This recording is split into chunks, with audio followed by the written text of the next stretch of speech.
Page number 62 वर्ग 10वी. हजारे नीट बैस. आत्ताच हातात टेकू नको. हातात टेकलं तर पुढे अवघड.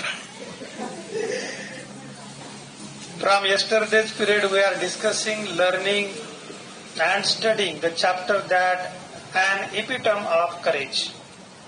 ईने सुरुवात झालेली आहे म्हणून त्या ठिकाणी सुरुवातीला an हे उपपद वापरलेलं आहे. तर आता आपल्याला बघायचं आहे पॅरेग्राफ क्रमांक 3. काल आपण 2 पॅरेग्राफ पूर्ण केले. क्विर्क ऑफ फेट याला मराठीतून दैवाचा खेळ किंवा दैवाचा घाला असं म्हणलं जातं.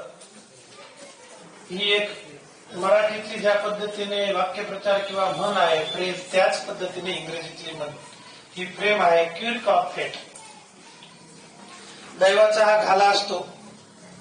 आणि त्या संबंधी एक मराठीत गाणं सुद्धा आहे, खेळ कुणाला दैवाचा कळला ग, मी असो तू असो. अशा पद्धतीने when we are going through one particular direction, एका फिक्स दिशेने ठरवून आपण जीवनामध्ये मार्गक्रमण करतो, परंतु आपल्या जीवनामध्ये अनपेक्षित काय वाढून ठेवलेलं आहे हे आपल्याला माहिती नसतं. अनपेक्षित that may be turning point of life. या सगळ्या घटनांचं जर आपण बघितलं जगामध्ये की जी काही असे अतुलनीय, विलक्षण, wonderful, all these examples are created. Otherwise we can say we are created only because of quirk of fate. दुर्दैवी घाला किंवा दैवाच्या या घाल्यामुळे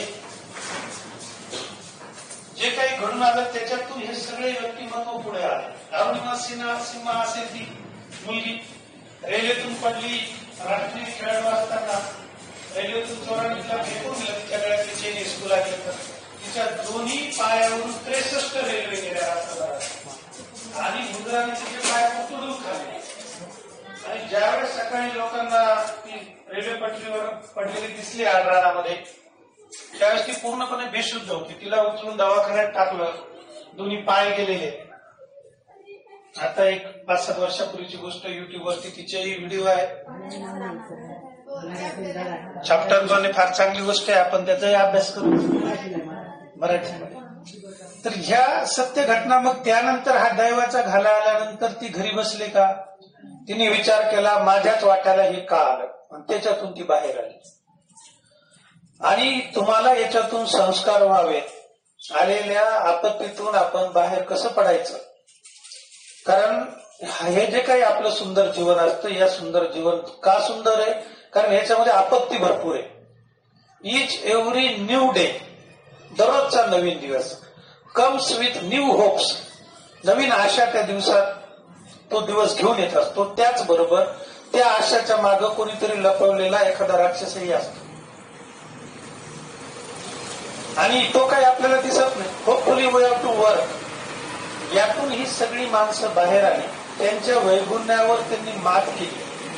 मग शारीरिक वैगुण्य असेल, मानसिक वैगुण्य असेल. एडिसनचं उदाहरण बऱ्याचदा सांगितलं जातं. याच पद्धतीने या शास्त्रज्ञाच्या डॉक्टर स्टीफन हॉकिन्सच्या जीवनामध्ये काही घटना घडल्या, त्या आपण बघूया. अगदी अलीकडे जर बघितलं तर 2 स्टारचं उदाहरण सांगितलं जातं. आपले प्रसिद्ध या शतकातील सेंचुरियन हिरो, ज्यांना महानायक म्हणलं जातं, शहनशाह बच्चन साहेब, यांच्या बाबतीतही तसंच आहे. त्यांचे बरेच त्यांच्यावरती आपत्ती आली. कुली चित्रपटाच्या शूटिंगच्या दरम्यान मरणाच्या दाढीतून वापस आले. त्यानंतर त्यांचं शरीर जे आहे झोपेतून उठल्या त्यांना 2-3 गोळ्या काहीतरी घ्याव्या लागतात, तेव्हा ते ऍक्टिव्ह होतं. इतका प्रचंड त्रास. अलीकडचा बॅचलर स्टार सलमान खानच्या बाबतीमध्ये तसंच. केसांच्या वेगवेगळ्या शस्त्रक्रिया केल्यानंतर आता चेहऱ्यावरती एक प्रकारचा असा आजार झालेला आहे की जगामध्ये त्या आजारावरती इलाजच नाही. प्रचंड वेदना 24 तास शरीरामध्ये राहतात. तरी देखील तो लढतोय त्या वेदनेसोबत, व्यायाम करतोय, स्वतःला फिजिकली फिट ठेवतोय. वयाचं 56-57 वर्ष असेल तरी एकदम तरुण मुलासारखा दिसतो. तर प्रचंड वेदना राहतात. आयुष्य एवढं सोपं नसतं, त्यातून आपल्याला बाहेर पडायचं असतं. हा संदेश तुम्हाला मिळावा त्याच्यासाठीचा हा धडा आहे. आणि म्हणून we are going with proper channel. आपण तो एक व्यवस्थित समजावून घेत आहोत.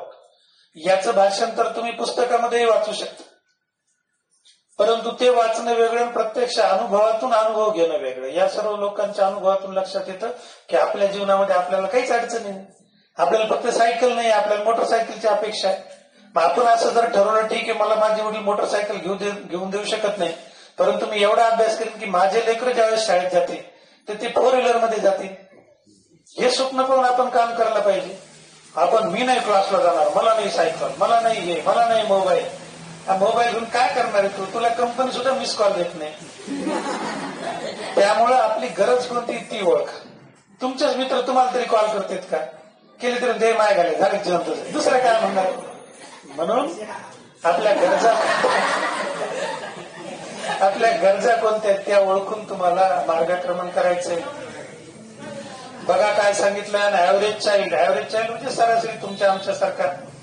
Stephen grew up to be a normal teenager. Teenager म्हणजे साधारणतः 18-19 वर्षापर्यंतचं वय. आपण 18चं ग्रेड धरू, कारण आपल्याकडे 18 झाल्यानंतर तुम्हाला दाबायचं म्हणजे काय म्हणतात, बटन दाबायचा अधिकार मिळतो, मतदान करायचा अधिकार मिळतो. तर आपण 18 पर्यंत ग्रेड धरू, म्हणजे टीनेजर म्हणजे किशोरवयीन अवस्था. मतदानाला गेल्यानंतर असं दाबावं लागतं. आता ग्रामपंचायत इलेक्शन सुरू झालंय आपल्या भागामध्ये, सगळे म्हणतात आम्हाला दाबा, आम्हाला दाबा, कब्बशी दाबा, चमचा दाबा, विमान दाबा, ड्राम दाबा, कोणाला गॅसचं सिलेंडर, कोणाला गॅसची शेगडी, आणि लई आग लावाय असेल त्याला काडीपेटी निशाण येते.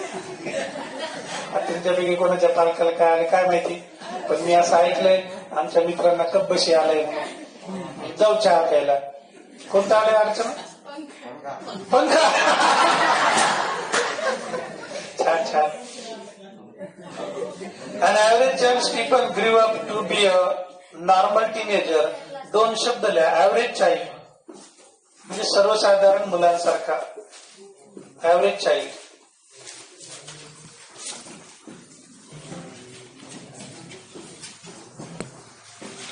सर्वसाधारण मुलांसारखा, तुमच्या आमच्यासारखा. नसताना काय होतं, शब्दाचा अर्थ घेतला तर जरा लपडं वेगळं होतं. सरासरी मुलगा झाले तरी किती होते असं होते. आणि पुढे शब्द आहे नॉर्मल टीनेजर, सर्वसाधारण लहान मुलगा, आणि सर्वसाधारण किशोरवयीन म्हणजे 18 वर्षापर्यंत. फुल of mischief and lots of love for music and mathematics. ज्यांना गणिताची आवड असते त्यांना ऑटोमॅटिक कशाची आवड असते? संगीताची आवड असते. आलं लक्षात? संगीता म्हणजे संगीत, म्युझिक. हा, साधारणपणे ज्यांना गणितात रुची असते ना त्यांना गाण्यामध्ये फार आवड असते. मला अगदी लहानपणापासून गाण्याचा फार खेळ होता. नंतर माझ्या लक्षात आले मला गणित पण फार आवडतं. म्हणजे दादा कुंडकीचे बरेचसे गाणे मला मुख पाठवले. लहानपणी तेच जास्त लागायचे. म्हणजे उसाची, केळाची अशी तशी गाणी गायची, फार आवडायची मला, अजूनही आवडतं. Full of mischief and lots of love for music and mathematics. मिस्चिफल्या खोड्या, लहानपणी खोड्या काढायच्या. Lots of love for music and mathematics, गणित आणि संगीत आवडायचं, गाणे आवडायचे.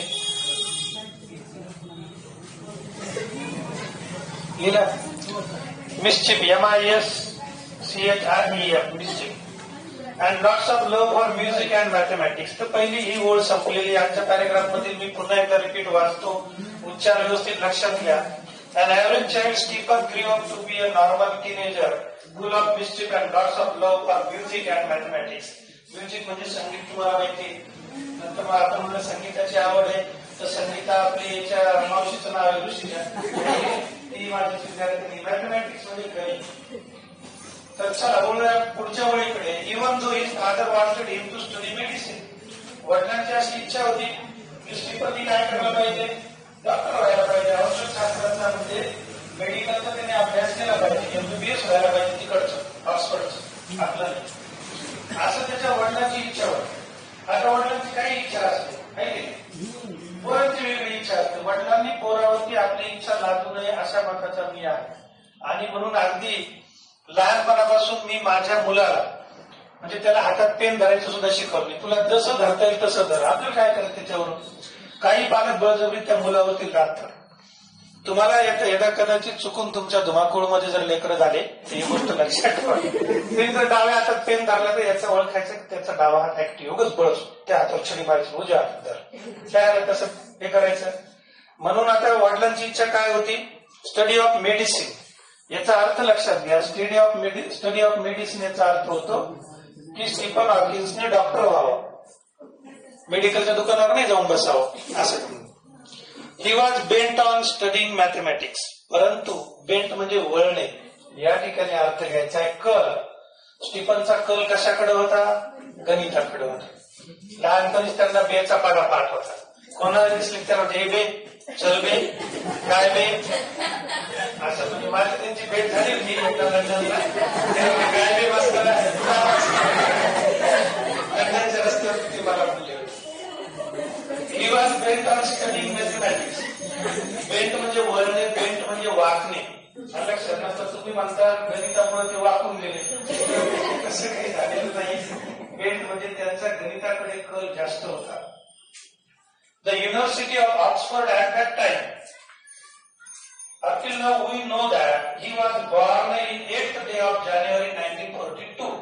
8 जानेवारी 1942 त्यांचा जन्म झाला. आपण सुरुवातीला बघितले. आता वाटते काय आले table. The University of Oxford at that time did not have a course in mathematics. Oxford मध्ये 1942 ला गणित हा विषय नव्हता त्या विद्यापीठामध्ये.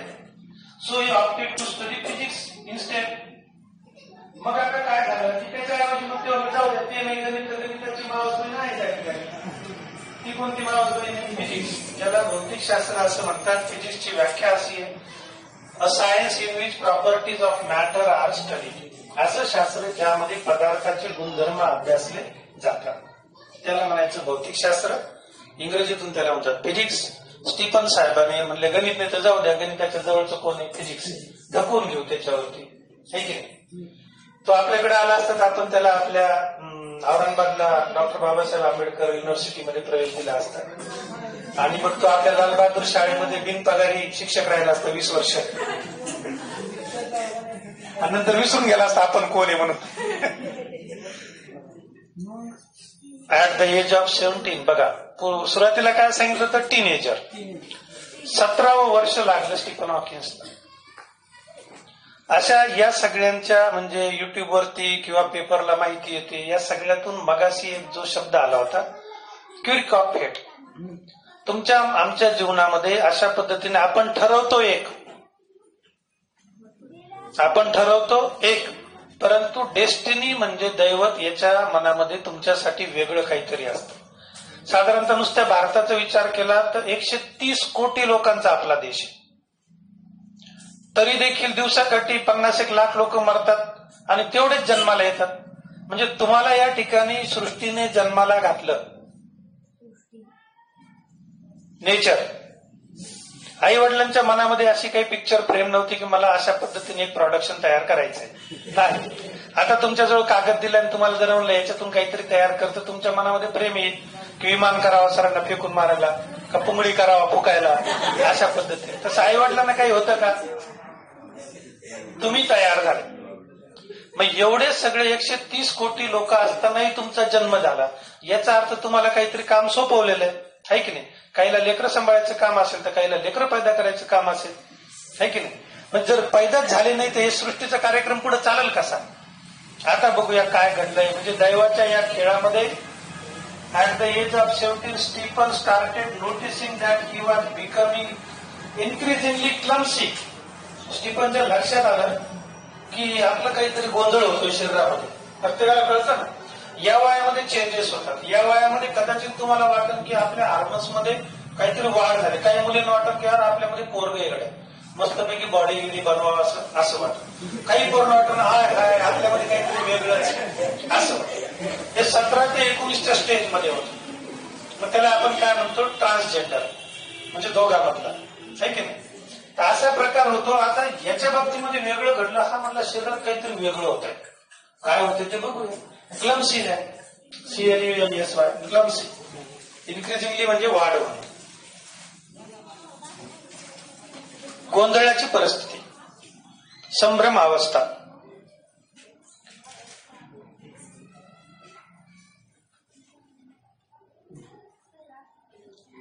क्लम्सी. आपल्या क्लासला एक विद्यार्थी होता, म्हणजे स्टीफन हॉकिन्स इतका काही एवढं त्याचं डेडली डिसीज नव्हता, आता सध्या आहे. त्यावेळेस त्याने आपल्याकडे 8वी ते 12वी क्लास केले. उन्हाळा असो हिवाळा असो कुठलाही तिन्ही ऋतू समजा आपल्या आरटीतले, तो कम्प्लीट स्वेटर, कानटोपी, हँड ग्लोव्ह, सॉक्स कंटिन्यू.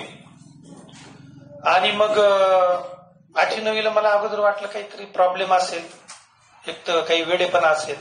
पहिले 2-3 महिने काही विचारलं नाही, कारण कसं विचारावं आता, कोणी काही कपडे आपल्याला बोलता येत नाही ना, जे त्याची आवड असते, कोणी काही झाकून येतं, कोणी उघडं करून काय करायचं, आपल्याला शिकवायचा धंदा आपण शिकवायचा. पण 2-3 महिन्यानंतर मला राहावंच नाही ना, राहावंच ना, म्हणलं कसं विचारावं कसं विचारावं. आणि त्या अभ्यासात एकदम हुशार. मग एक दिवस त्याला कोपऱ्यात घेतलं, म्हणजे थोडस वेगळं होतं ना. आता समजा मी रग पांघरून आलो आहे की नाही, नुसतं तोंड दाखवायला तुम्हाला, तुम्ही विचार काऊन दाखवून घेतलं, सर काय झालं तुम्हाला, हल्लं काय रात्री कोणी. मग असं क्लास झाल्यावर साईडला घेतलं, घरी क्लास होते त्यावेळेस, आणि मग म्हणलं प्रॉब्लेम काय. आता त्याचं लग्नही झालं, 30-32 वर्ष वय असेल कदाचित. तो म्हणला सर माझ्या हृदयाला छिद्र आहे. बघा, ऍक्सेप्टन्स सर्वात महत्वाचं. आणि मला जर सर्दी झाली तर माझं काम आटोपलं म्हणे. म्हणजे दर 15 दिवसात त्याला अँटीबायोटिक्सचं इंजेक्शन घ्यावं लागतं, रोगप्रतिकाराचं. त्यामुळे मला सर्दी वगैरे होऊ द्यायचं, म्हणजे खिशात त्याचे झेंडूबाम ते सगळं ओके राहायचं, विक्स इनलर वगैरे कंटिन्यू त्याच्या खिशामध्ये. आणि मग ते डाऊट आल्यामुळे मी त्याला विचारलं फ्रँकली स्पीकिंग, असं असं आहे. तर तो म्हणला सर बरोबर तुमचं. तर ते डिटेक्ट झालंय म्हणे 7वीला असताना. आणि मग डॉक्टरनी प्रिकॉशन घ्यायला सांगितलंय. पुढे मागे जर डॉक्टर म्हणले ऑपरेशन करायचं तर मग त्या ऑपरेशनने सक्सेस झालं तर ठीक आहे, असं ठरलंय म्हणे. मग आता त्याची रिस्क कोणी घ्यायची, म्हणजे ते बरोबर आहे, कारण ती एक स्टेज असते, ती निघून गेली होती त्याची ऑपरेशनची. 13-14 वर्षाचा तो होऊन गेला होता. आणि मग तरी देखील त्यांनी जिद्दीने, मग मी क्लासच्या वेळा कशा ऍडजस्ट केल्या, तो 12वीला आल्यानंतर कंटिन्यू, म्हणजे त्याच्यासाठी क्लासच्या वेळा ऍडजस्ट केल्या की जेणेकरून याला सर्दीचा त्रास होऊ नये. आणि सर्व त्याच्या मित्रमैत्रिणी त्याची खबरदारी घेतली, आजही घेतात. त्यांनी 12वी केलं, 12वी केल्यानंतर त्यांनी BE कम्प्लीट केलं. आणि आता तो परराज्यामध्ये, आणि त्या ठिकाणी तो एका कंपनीमध्ये चांगल्या पदावरती काम करतो. साधारणतः 4-5 लाखाचं त्याचं काहीतरी वार्षिक पॅकेज आहे. आणि तो लढला त्याच्याबरोबर, तो रडत नाही बसला की मला जोपर्यंत आहे जिंदगी तोपर्यंत एकदम आनंदाने नेहमी कॉन्टॅक्टमध्ये राहतो. आणि मागे एकदा तिने आपल्या क्लासच्या मुलांना घरी येऊन माझ्याकडे भरपूर तिने मदत दिली. 4-5 वर्षापूर्वी ज्या दिवशी त्याला नोकरीची ऑर्डर आली त्या दिवशी त्यांनी तो स्वतः घरी आला ऑर्डर घेऊन, आणि क्लासच्या मुलांना देण्यासाठी त्यांनी एक पोतभर रजिस्टर दिले होते. मागे मला वाटतं तुम्ही 500 काहीतरी असताना तेव्हा वितरितही केले तिथं हॉलमध्ये. तर तशा प्रकारे ते मुलं लढले, ते रडत नाही बसले. आता माझा जीव जाणार आहे, मग मी काय करू, काही त्या भीतीनेच मरून जाते अलीकडे. आता ज्यावेळेस स्टीफन हॉकिन्सच्या लक्षात आलं वय वर्ष 17 की आपल्या शरीरामध्ये काहीतरी गोंधळ होतोय, रस्त्याने चालता चालता तो अचानक पडतोय, पुढच्या वेळेमध्ये सांगितलंय खाली पडतोय, म्हणजे त्याच्या शरीराचा तोल राहत नाहीये, असं त्याच्या लक्षात आलं. बघूया पुढे काय झालं. At the age of 17, Stephen started noticing that he was becoming increasingly म्हणजे वरचेवर clumsy and even fell down a couple of times. आता आपल्याकडे काय होतं आष्टीमध्ये, कपल म्हणले का कपल कपल म्हणजे जोडी, कपल म्हणजे 2, पण या ठिकाणी कपल ऑफ टाइम्स म्हणजे बऱ्याच वेळा, 1-2दा नाही बऱ्याच वेळा तो काय व्हायचं, चालताना पडायचा, अचानक खाली पडून जायचं. This perplexed him and he went to see his family doctor. पूर्वीच्या काळी अशी किंवा आजही आहे फॅमिली डॉक्टर, म्हणजे एकाच डॉक्टरकडे संपूर्ण कुटुंब जातं काही झालं तर. आता मात्र लोक दम नाही खात, येणी टोचलेलं नाही काय लगेच शेजारी दुसऱ्या डॉक्टरकडे जाते. म्हणजे असं करत करत इतक्या पॉवरची आपल्याला सवय झालेली आता. त्याच्या गोळ्यांबरोबर याच्या गोळ्या सगळे डॉक्टर आष्टीतले संपले की बाबा लोक आहेच पुन्हा, आहे की लिंबू घेऊन या, हे घेऊन या, कोंबडं कापून चिकन सरला नेऊन द्या, बरेच जण अंडे उतरून सरांकडे नेऊन द्या, असं असे कार्यक्रम सुरू राहतात. कधी कधी आमच्या सिद्धेश्वर शाळेकडे पण असतात टमाटे अंडे वगैरे. अर्थ तिसरीला होतं ती घेऊन आल्या एकदा घरी, कर आमलेट काय म्हणजे कोणतरी ते अंडे उतरून ठेवलेले होते. ते नंतर माझ्या लक्षात आलं, म्हणलं कुठून आणले अंडे, म्हणलं पप्पा पप्पा तू तर बाजूला होते ठेवलेलं. म्हणलं काय काय तुम्ही हळदी कुंकू असं होतं. म्हणलं अच्छा आणले घरी करा म्हणजे उकडले मॅडम म्हणून उकडा आता खाऊ घाल त्याला. खाल्ले त्याने काही टेन्शन नाही. एकदा ते बांबूच घेऊन आला चौथीला होता तिथं मसनवाट आहे ते बांबू अजून 2 बांबू आहेत आपल्या घरामध्ये ठेवले घरात. बरं आहे म्हणलं वापरायला काय त्याच्यात टेन्शन नाही. This perplexed him and he went to see his family doctor. डॉक्टरला भेटायला गेले. म्हणजे आज विज्ञानाने एवढी प्रगती केलेली असताना सुद्धा आपण या बाबा लोकांना शरण जातो. कमालीची गोष्ट आहे. तुमच्यापैकी कोणी बाबा झालेत खूप चांगली गोष्ट आहे. मी येईन राहिलेली फी दे म्हणून. तर परप्लेक्स्ड हा शब्द आहे. नुसतं परप्लेक्स्ड आहे इथे नका लावू.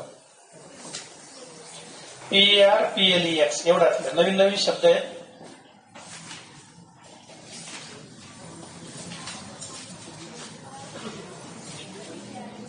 अतिशय सुंदर आणि प्रेरणा घेण्यासारखा धडा आहे. एवढा पॅरेग्राफ आपण घेऊ मग अल्जेब्राचे क्लास करू. परप्लेक्स म्हणजे खूप अडचणी, खूप अडचणी, मनात नुसता गोंधळ, शरीरावर ताबा नसणे.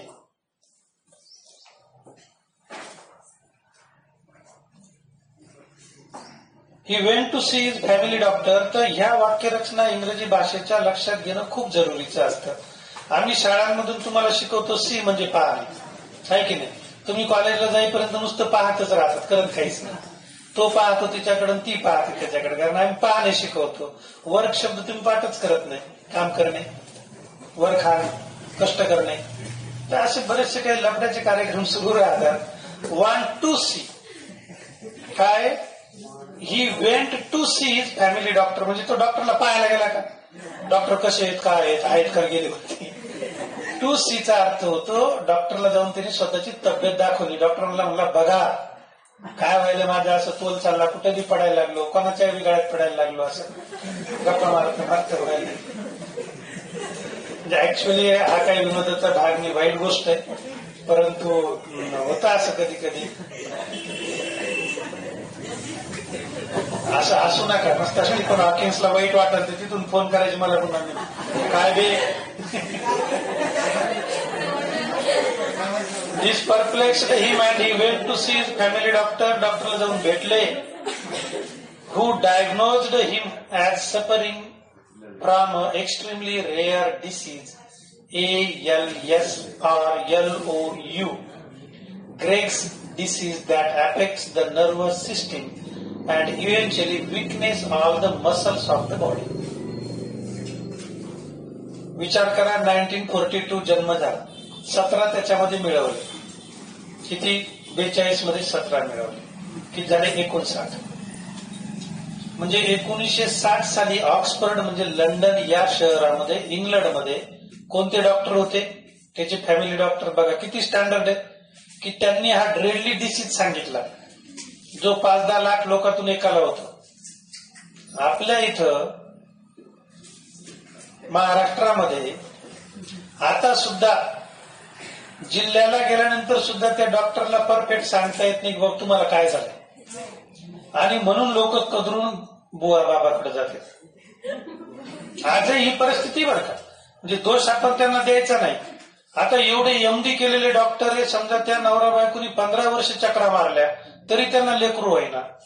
मग रेल्वेतून जाताना त्यांना पुण्यनगरी टाइमपास पेपरमध्ये त्यांना जाहिरात वाचायला भेटली की गुजरातमध्ये एक बाई पोटावरून हात फिरवला की लगेच लेकरं होते. कदरून मग जाणारच ना. 15 वर्ष एमडी कडे चक्रा मारल्या लेकरं होय ना, मग ती बाई नुसतं हात फिरवती, मग जायचं.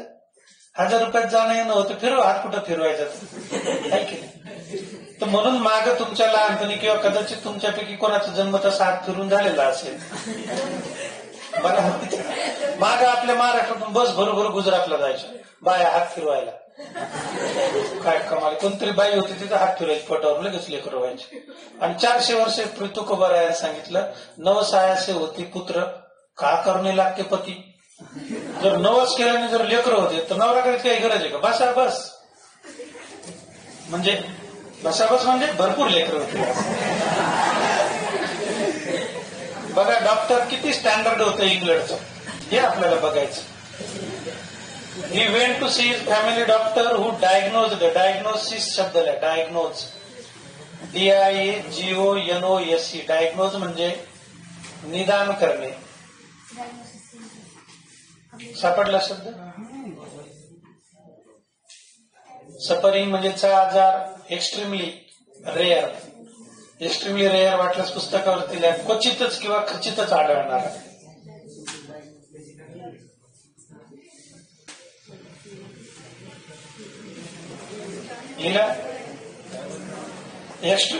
डायग्नोज करणे म्हणजे रोगाचे निदान करणे.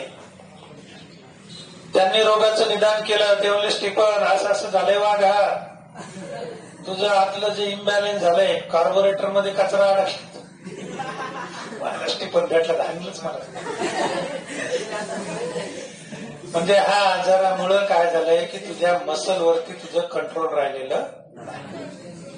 Suffering from extremely rare disease ALS और LOU.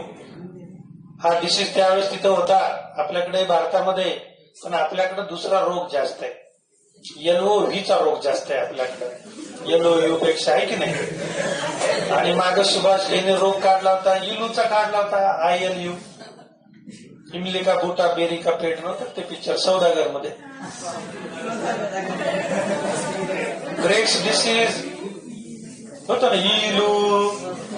ते आपल्याकडे रोग जास्त आहे आरतीमध्ये, इलू. Greats disease that affects the nervous system. तर हा शब्द आहे बायोलॉजीचा आपलं. मज्जासंस्था, चेतासंस्था, nervous system, चेतासंस्था.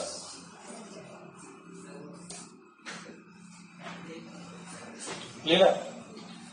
Nervous system and eventually weakness all the muscle. Muscle म्हणजे स्नायू.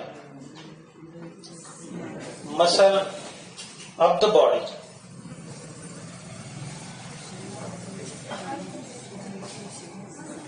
मसल म्हणजे स्नायू.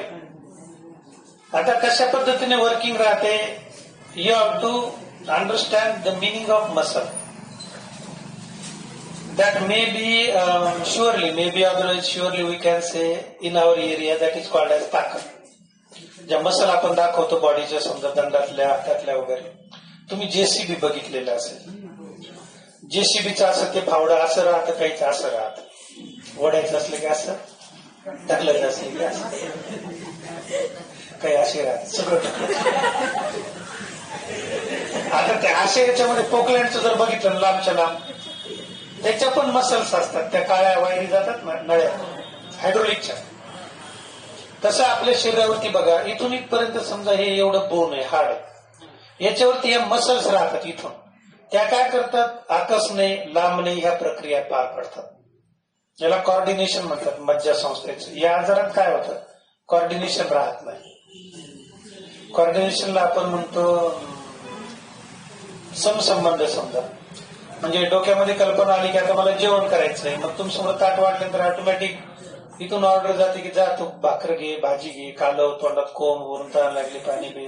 या आजारामध्ये हे स्नायूवरती काहीही कंट्रोल राहत नाही. म्हणजे ठरवलं चालायचंय, ते स्नायू साथच देत नाही, त्यांच्यापर्यंत ऑर्डरच पोहोचत नाही. हात हलवायच्या ऑर्डरच पोहोचत नाही. असंच शरीर होतं. Muscles of the body. Stephen says that even as a child his muscles coordination was nothing to write home about. Muscle coordination म्हणजे स्नायूचं काही कॉर्डिनेशन राहिलं नाही. मुन्नाभाई MBBS पिक्चर मध्ये आपण बघितलं, कोमामध्ये गेल्यानंतर तो फक्त आनंद एकदा डोळा मारतो. मी म्हणलं असं का म्हणते काय, पुढे अर्चना बसली ती. मी बोललो होतो आनंदला, मी म्हणलं कधी आम्हाला मारून बघ. तुम्ही पाहिलं तो आनंद, अशीच माझ्यासारखी दाढी वाढवलेली असते.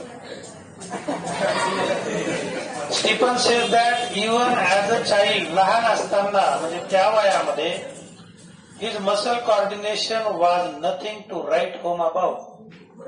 त्याच्या चेतासंस्थेचं या मज्जासंस्थेचा जो काही संबंध असतो तो एकदम खराब, म्हणजे लिहूच शकत नाही, याचा अर्थ सांगू शकत नाही. तर मसल कॉर्डिनेशन हा शब्द लक्षात आला? लिहून घ्यायची काही आवश्यकता नाही, काही डोक्यातही लिहा, नुसतं लिहून घेतात. ही रिकलेक्ट्स, तर रिकलेक्ट्स लिहा. रिकलेक्ट्स म्हणजे आठवण सांगणे, जुनी घडलेली. He recollects that his handwriting would send his teacher into a pit of frenzy. लिहायला लागला, हातात पेन धरला, लिहायचंय. त्याला समजा त्या ठिकाणी आबा आबा आबा लिहिताच येईना, आबा आ निघत ना, नुसतं ब निघायला.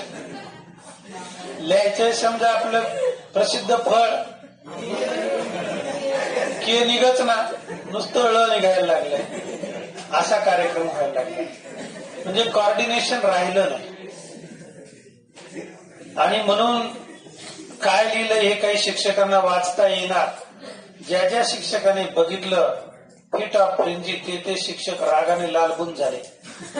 काय लिहायला लागला तू, समजच ना. म्हणून फिट ऑफ फ्रेंजी शब्द लिहा.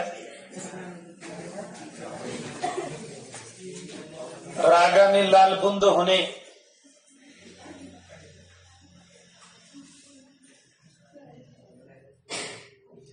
तो असा याच्यावरती आमिर साहेबांचा चित्रपट आला होता, तारे जमीन पर, है की नाही? त्या मुलालाही असाच डिसीज असतो, म्हणजे असा नाही, पण ते चित्र वगैरे त्या समोर उड्या मारतात वगैरे, असं होतं कार्यक्रम. फिट ऑफ फ्रेंजी लिहिला. अक्षर इतकं खराब झालं होतं की ज्या ज्या शिक्षकाने स्टीफनने लिहिलेलं बघितलं ते शिक्षक स्टीफनच्या सगळ्या खानदानीचा उद्धार करायचे. नको ते प्राणी स्टीफनच्या इथं मागे लावून द्यायचे. फार राग यायचा त्यांना. अजून काय काय करत असतील, पण त्यावेळेस मी शाळेत नव्हतो स्टीफनच्या. Nor was he inclined toward sports. आता असं असल्यामुळं म्हणजे त्याचं शरीर त्याला साथच देत नव्हतं. बॉल धरायचा पण हात धरायला गेला तर ते हाताचे बोटच धरले जात नव्हते. नुसतं असं कसं काय बॉल धरता येईल, म्हणून त्याला कोणी क्रिकेटमध्ये घेत नव्हतं. मग शिक्षकाने त्याला फुटबॉल दिला. फुटबॉल पायाजवळ गेला तर पायच हालत नव्हता. असं म्हणजे मी तिथल्या शिक्षकांशी बोललो, त्यांनी मला सांगितलं असं. आणि म्हणून स्पोर्ट्सचे शिक्षकही बेजार झाले. ती काय आपली शाळा नाही. 26 जानेवारी लगे के येतो शिक्षक यायला स्पोर्ट्सचा ग्रामीण भागामध्ये. बाकी आपल्या इथून का ऑलिम्पिक मध्ये गोल्ड मेडल मिळत नाही, त्याला कारण हे शिक्षक लोक त्यांना दिलेलं कोणाला सांगणार बरं, प्रामाणिकपणे कामच करत नाही. आपल्याकडे जर बघितलं, महाराष्ट्रातली अजून आमच्याकडं ग्रँड नसल्यामुळे आम्ही शारीरिक शिक्षकाचं पद भरलेलं नाहीये. म्हणून एकत्रितरित्या आम्ही 26 जानेवारी आली का अंगात वळखा येतो आणि मग खेळायला सुरुवात करतो. आपण कबड्डी खो खो खेळताना पोरं कबड्डीत काय ओढतात आणि खो खो मध्ये कुठं मारतात, हा मोठा संशोधनाचा विषय आहे. मला ते काही लक्षात येत नाही. पुढून गेल्यानंतर बॅखो फॉल झाला. अरे तोंडासमोर तोंड कसं काय फॉल झाला? ती पोरगी ती करते, पोरगी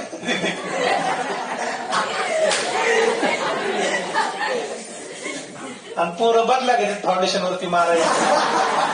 हो असा द्यायचा असतो. पोरं काही खालून खो देतात. असा काय बघूया पुढं काय होतंय. नॉर वॉज ही इन्क्लाइंड म्हणजे चढ असा त्याचा अर्थ होतो. या ठिकाणी खेळाकडं सुद्धा त्याचं दुर्लक्ष झालं. खेळाकडं म्हणजे त्याला खेळ खेळता येईल.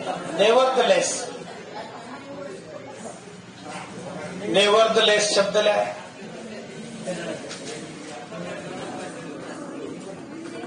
तरी सुद्धा घडू नये ते असं घडलं.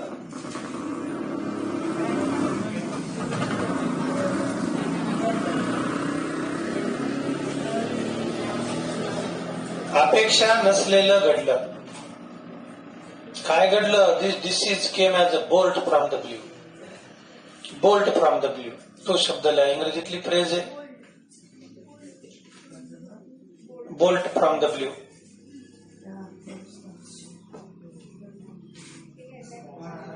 म्हणजे अचानक खूप मोठा धक्का बसणे. मागे एकदा मी तो पिक्चर बघत होतो, बच्चन साहेब अक्षय कुमार, अजय देवगण, ऐश्वर्या राय आणि एकदम लास्टला स्टेडियमचं असं दाखवलंय. स्टेडियम मध्ये अक्षय कुमार सेंटरला उभा राहतो आणि मग ऐश्वर्या रायजी त्याच्या सोबत असते आणि तिचं कॉन्टॅक्ट देवगण सोबत असतो आणि ती अक्षय कुमारला गोळ्या घालून ठार मारते. असा काहीतरी पिक्चर होता, खाकी. तर तुम्ही त्यावेळेस झाले होते की नाही काय माहिती. तर as a bolt from the blue, मराठीतून अर्थ द्या. अनपेक्षित असं आश्चर्य, धक्का, वाईट गोष्ट. वाईट गोष्टीसाठी ही मन वापरतात, आनंदासाठी नाही. अचानक समजा रात्री 1:30 वाजता तुमची कोणतरी कडी वाजवली, घरी तुम्ही एकटेच आलं लक्षात, घडलं समजा. इमॅजिन करायला काय हरकत आहे, त्याच्यातच खुश राहायचं. रात्रीचा 1:30 वाजलेला आहे, दिनू आपला गाढ झोपलेला, घरात कोणीही नाही, उंदर सुद्धा नाही आणि कडी वाजवली. दिनूनी दरवाजा उघडला, समोर तिची क्लासमेट उभी.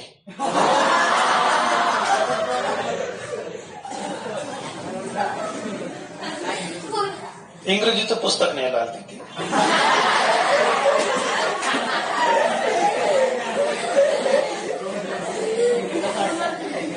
तर ती दिनूसाठी आनंदाची गोष्ट आहे. मग हा प्रसंग लिहिताना त्या ठिकाणी दिनू हा शब्द नाही वापरू शकत. बोल्ट फ्रॉम द, जर दुर्दैव असेल पुढं समजा दिनूने त्या मुलीला पुस्तक दिलं, मुलीने पुस्तक घेतलं, दिनूने पाठमोऱ्या त्या मुलीकडे त्याच्या मैत्रिणीकडे बघितलं आणि दिनूच्या लक्षात आलं की हिला कमरेपासून खालचा भाग नाही आणि ही 2 वर्षापूर्वीच वारलेली आहे.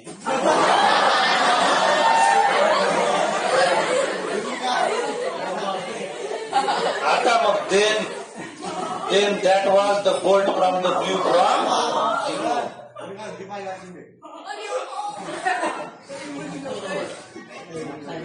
कदाचित स्वप्नामध्ये दिनून जरी पाहिलं किंवा तुमच्या कोणी जर पाहिलं तर माझं 3,000 रुपयाचं नुकसान. सांगायचं आहे की अशी घटना वर्णन करत असताना नंतर निघताना लक्षात आलं की कमरेपासून खालचा भाग नाही, ती तरंगत चालली.